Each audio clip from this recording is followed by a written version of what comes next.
Vamos lá.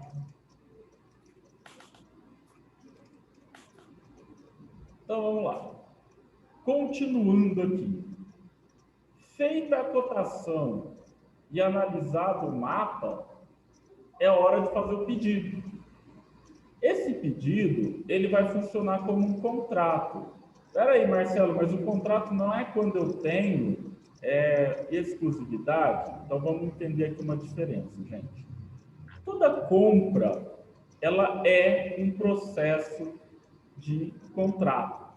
Tá? Toda vez que eu compro alguma coisa, eu compro uma bala, eu fiz um contrato.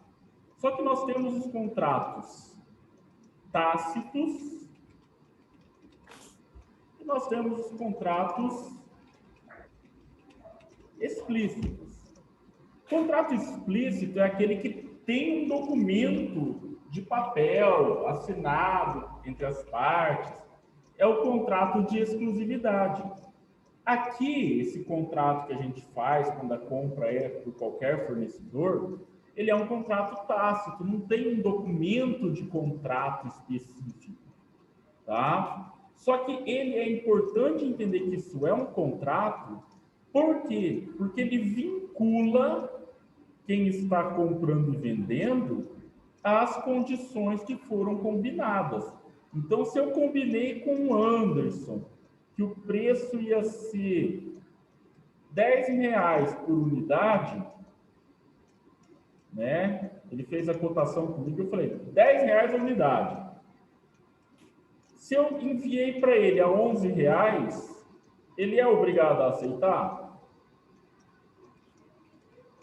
Não. Por quê? Porque o contrato nosso, do nosso acordo, dizia em R$10.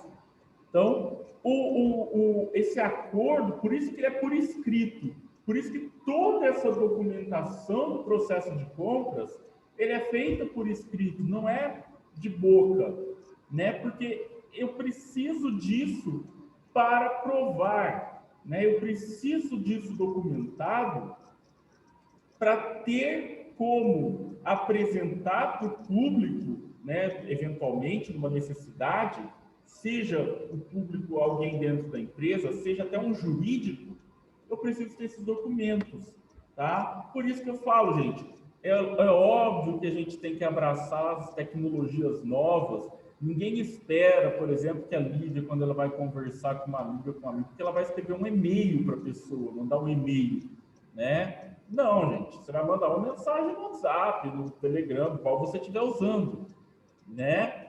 Agora, para as empresas, gente, o e-mail ainda é uma ferramenta muito utilizada por conta dessa necessidade da documentação.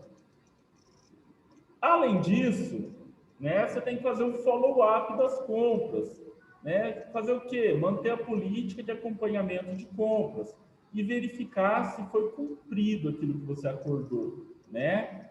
Por quê? Porque se não cumpriu o acordo, eu posso romper esse contrato sem pagar nada. Agora, e se um pedido atrasar, né? Então, o que acontece quando o meu fornecedor atrasa o pedido?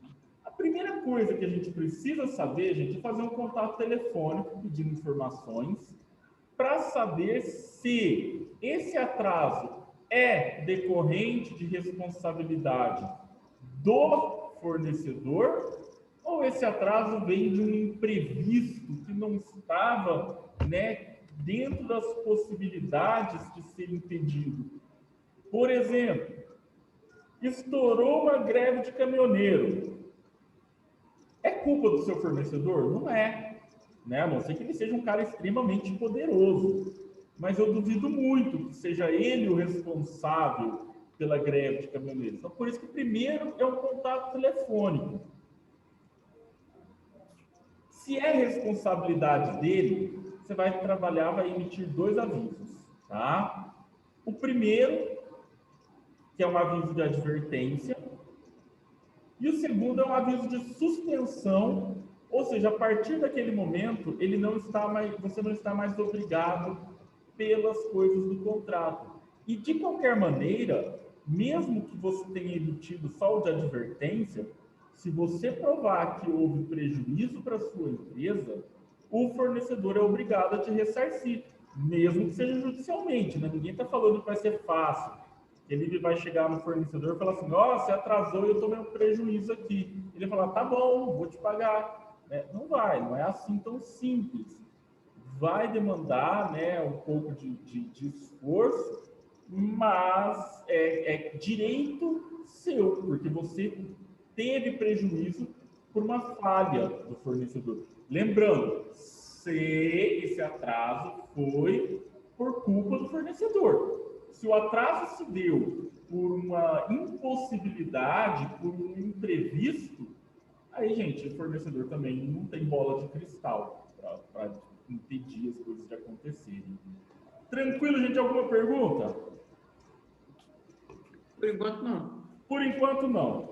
Então, vamos falar do nosso último tópico aqui de compras. Ética. E ética, gente, eu sei que eu já falei para vocês lá atrás, né? Que ética é a qualidade daquilo que é correto, né?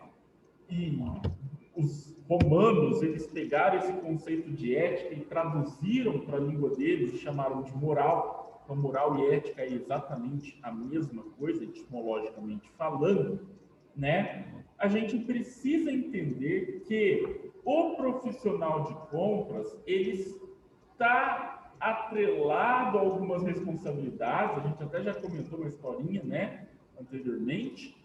E como que é isso, né? Muitas vezes, você que está no departamento de compras vai receber ofertas, almoço, presente, viagem, né, kits. Agora, será que aceitar esse tipo de coisa é ético, né? E aí, como que eu sei se é ou não? A primeira coisa que a gente precisa fazer é consultar o código de ética da empresa, né? Para saber o que, se esse código de ética ele permite que eu aceite ou não, né, esses produtos. E aí, no caso dele falar não, é não, acabou, não tem discussão. Agora, se ele falar que pode, aí, gente, vai caber também a descrição, tá? O que é a descrição? Descrição é você avaliar a situação e entender se é pertinente ou não aceitar, né? Por quê? Porque tem uma grande questão que a gente tem que pensar quando a gente fala na ética no departamento de compras, que é aceitar um presente do fornecedor. Será que não vai fazer com que eu me sinta obrigado a comprar dele, mesmo que ele não seja o melhor? Então, gente, isso aqui é uma questão assim de debates até filosóficos que a gente poderia passar horas aí talvez falando. Não sei vocês, eu sou um apaixonado por debates filosóficos, mas nós não vamos entrar nesses debates. A gente vai de uma forma um pouquinho mais direta na coisa, tá? As atividades de compras consideradas antiéticas, né? Antiética significa que só não é algo incorreto, algo que deveria ser feito, mas nada te impede juridicamente. Ilegal, eu já sei que eu estou fazendo algo que a lei me proíbe, né? Eu estou fazendo algo que é não só eticamente proibido, mas algo que é juridicamente proibido. Questionável é aquela linha tênue entre o que eu posso ou não fazer, né? Incluem tirar proveito de erros evidentes de escrita ou de computação em cotações de mercadoria. Então, o Anderson fez a cotação de mercadoria comigo e eu mandei para ele, né? Assim, ó. Era R$11 a cotação. Só que na hora de digitar, eu bati e mandei assim, ó. O Anderson sabe que aquele produto custa R$11 e não R$1,10. Então, não é considerado ético ele virar e obrigar a fechar essa venda a 1,10. Porque, na verdade, gente, se eu mandei para ele essa cotação e eu quiser fechar um contrato com ele, eu vou ficar preso a esse preço.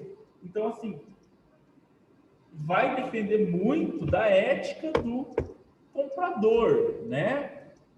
Ah, eu vou tirar proveito, Marcelo, não quero nem saber. Gente, lembrem-se, você tirar proveito do seu fornecedor, né, você ganhar enquanto ele está perdendo, vai gerar uma relação ruim que não vai se sustentar. Nós vamos ver isso ainda, né? Fixação de preços, né, do tipo assim, eu sou um gigante do mercado, eu sou a maior rede do mercado e o preço que eu coloco é o que acaba sendo o que pesa na hora de todos os fornecedores venderem e o público em geral. E se eu fixo um preço, né, para forçar que fique mais caro para os meus concorrentes, isso não é ético. Tá? Inclusive, pode entrar numa situação que a gente chama de dumping, não vou entrar nas questões jurídicas aqui, mas teoricamente até ilegal né? Agora, do ponto de vista aqui do fornecedor, o fornecedor te apresentou uma versão melhorada de uma amostra, né? Ó, olha, Lívia, tá vendo aqui, ó, esse chaveiro que bonitão, não sei o que e tal. E aí ela olha, testa, falou, bonito, bom, gostei. Pode encomendar aí, eu quero 1000 chaveiros desse. Só que a hora que o chaveiro vem para ela, ele não é de metal, igual esse aqui, né? Ou é um metal muito porcaria, né? Você torce aqui, ele quebra. Isso foi feito com falta de ética. O fornecedor já sabia que o produto era pior do que o que ele estava mostrando para a Lívia e ela foi levada ao engano pelo fornecedor. Isso também é antiético, né? E como que eu regulamento esse comportamento ético? Existe lá nos Estados Unidos a NAPME, a Associação Nacional dos Gerentes de Compra, tá? Que desenvolveu um conjunto que tem 3 princípios e 12 padrões comportamentais para auxiliar na prática do que é ou não ético na questão de compras. E aqui no Brasil a gente adota esses princípios e padrões. E quais são eles? Então, vamos lá. Os 3 princípios são lealdade à sua organização. Gente, você tem que ser fiel à empresa onde você trabalha. Eu acho que isso ninguém nem precisa falar, né? Isso aqui deveria ser algo obrigatório da gente entender. Segundo, justiça para com aqueles com quem você lida. Ou seja, você não pode só pensar no seu lado, você tem que fazer essas suas negociações pautada num senso de justiça. E a justiça, gente, ela trabalha com uma ideia da equidade, né? Tratar de forma igual os iguais e de forma desigual os desiguais. Olha que isso é muito bonito, eu adoro essa fala, né? É bem interessante. Um dia, se quiserem, eu faço uma explicação melhor sobre isso. Hoje não vai dar. Terceiro, gente, fé na sua profissão. Só que fé não é aquela fé de religião, tá, gente? É fé de acredite no que você faz, né? Respeite aquilo que você faz. E quais são as atividades... Opa, aqui é do slide anterior, perdão. Quais são os 12 padrões? Vamos lá. Padrão 1. Evite a tentação das práticas antiéticas nas ações e comunicações, mesmo só conversando com seu fornecedor. Demonstre lealdade ao empregador, seguindo diligentemente as instruções legais dele e utilizando só as autoridades que ele te deu. Tá? 3. Abstenha-se de quaisquer negócios pessoais ou atividades profissionais que possam gerar conflito de interesses com o da empresa. Evite, prive-se de solicitar ou aceitar dinheiro, empréstimo, crédito, desconto, ou presentes, diversões, favores, serviços dos fornecedores atuais ou potenciais que poderiam influenciar a sua compra ou possam parecer influenciar. Não basta só influenciar. Se parece que influenciou, não serve, tá, gente? Então, evite.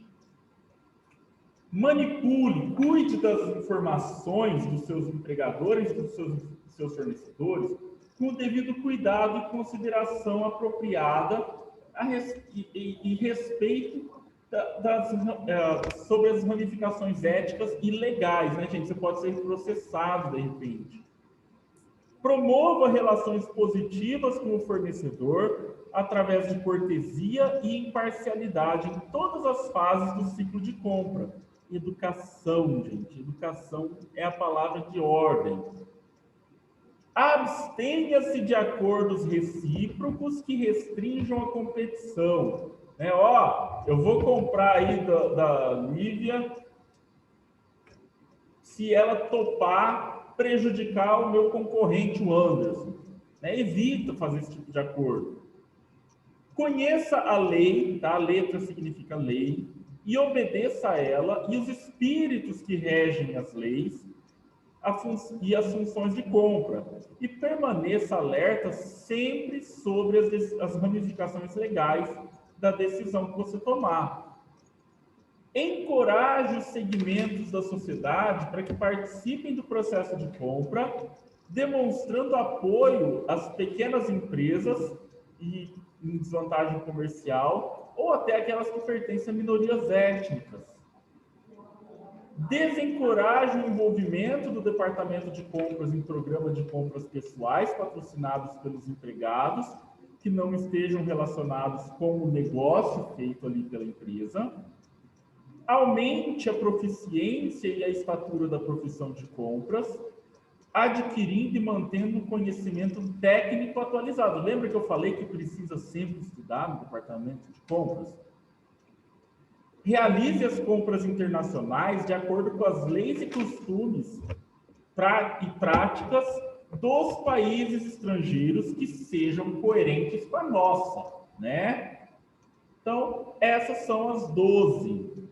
E, durante o processo de compras, é necessário fazer uma negociação. Essa negociação, gente, ela tem que ser boa para os dois lados. Tá? É um processo de ganha-ganha. Os dois ganham. Tanto o comprador quanto o vendedor tem que entender que, para todo mundo ter vantagem, eles precisam abrir mão de um pouquinho. Mas os dois querem ter vantagem. É essencial que eles vejam essas vantagens na negociação. Antigamente, a gente trabalhava com um processo que era o ganha-perde, né? Todo mundo tentava ficar com toda a vantagem para si e que se dane o outro. Só que isso faz com que o acordo fique cada vez mais difícil, porque eu não quero abrir mão. Hoje, a gente tem essa ideia do ganha-ganha. E aí, lembra que viu ali agora atrás, acho que o item 9, que era apoiar as empresas da comunidade? Isso é um processo de ganha, ganha, ganha. Você ganha, o fornecedor ganha, a comunidade ganha, tá? É ainda melhor que essa do ganha, ganha. E a gente precisa entender que essa negociação é um processo contínuo. E eu preciso estar preparado, né, para atender às necessidades da empresa sem me descuidar das necessidades do meu oponente. Oponente aqui no sentido de ele estar do outro lado da negociação, não que ele é seu inimigo, tá? Eu preciso ser flexível e capaz de definir metas e interesses que sejam bons para os dois. E não tentar convencer o meu oponente que o ponto de vista dele está errado e deve ser mudado, mas sim tentar desenvolver alternativas criativas que vão de encontro às necessidades do oponente. Então, eu preciso enxergar o que ele precisa e ver o que eu preciso e tentar achar uma solução que seja boa para os dois. Aqui entra a importância da empatia, né? Tente ser cooperativo e atingir os próprios objetivos e, ao mesmo tempo, fazer contribuição significativa para que a empresa alcance seus objetivos. A empatia, dica essencial, acabei de falar, né? Para uma boa negociação, no começo dela, você só pede informações, deixa para discutir as coisas depois.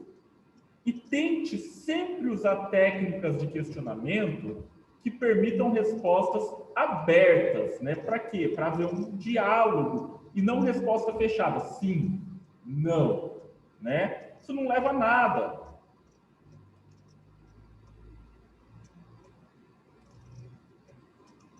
E é importante, né, durante todo o processo de negociação, gerar confiança na pessoa com quem você está negociando. Não tenta encurralar ele. Ouça o que ele tem a dizer. E quais são, só para a gente encerrar, os estilos de negociadores? Então, nós temos um negociador catalisador, que é uma pessoa criativa, com novas ideias, entusiasta dos grandes empreendimentos, que muitas vezes pode ser considerado superficial e irreal. Aquela pessoa que está sempre com a cabeça nas nuvens. Ele pode ser um ótimo comprador, tá, gente? Por causa da criatividade. Mas precisa dosar, não pode ser só viajando na maionese. O apoiador, o foco dele está no ser humano, tanto da equipe dele quanto do fornecedor. Ele gosta de trabalhar em equipe, gosta de agradar os outros, de fazer novos amigos. Porém, se não souber dosar, ele vai ser considerado incapaz de cumprir prazos. Por quê? Porque ele está mais focado nas pessoas, desenvolver projetos, porque o foco dele é pessoal e não profissional. Temos o controlador. Pode ser uma boa também, toma decisões rápidas, sabe analisar as coisas, é organizado, tem sentido de urgência. Mas se for demasiado, ele vai ser chamado de insensível, né? Só quero saber da empresa, só do trabalho. E o analítico, que é aquele cara que faz muitas perguntas, busca dados, é perfeccionista e detalhista. Isso pode ser ruim dependendo do nível de perfeccionismo dele, né?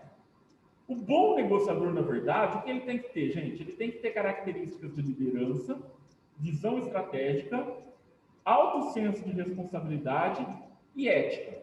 Buscar sempre o melhor para o negócio e respeitar os limites do fornecedor. Tranquilo, gente? Alguma pergunta?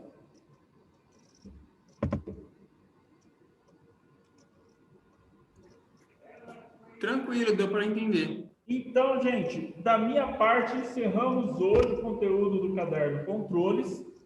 Se a Luana e a Simone precisarem de mais uma aula, na semana que vem a gente faz uma atividade. E semana que vem, teoricamente, se não houver nenhum imprevisto, as aulas são presenciais novamente. Tomara, né? Tá? Pelo que saiu hoje da decisão, aparentemente semana que vem é presencial. Tomara, ok, gente? mesmo. Então, muito obrigado. Se for presencial na aula que vem, vai precisar do caderno de exercícios? Sim! Ok. Tá bom? Então, Tá bom. gente, muito obrigado pela participação de vocês. Até semana que vem. Obrigado a você, Marcelo.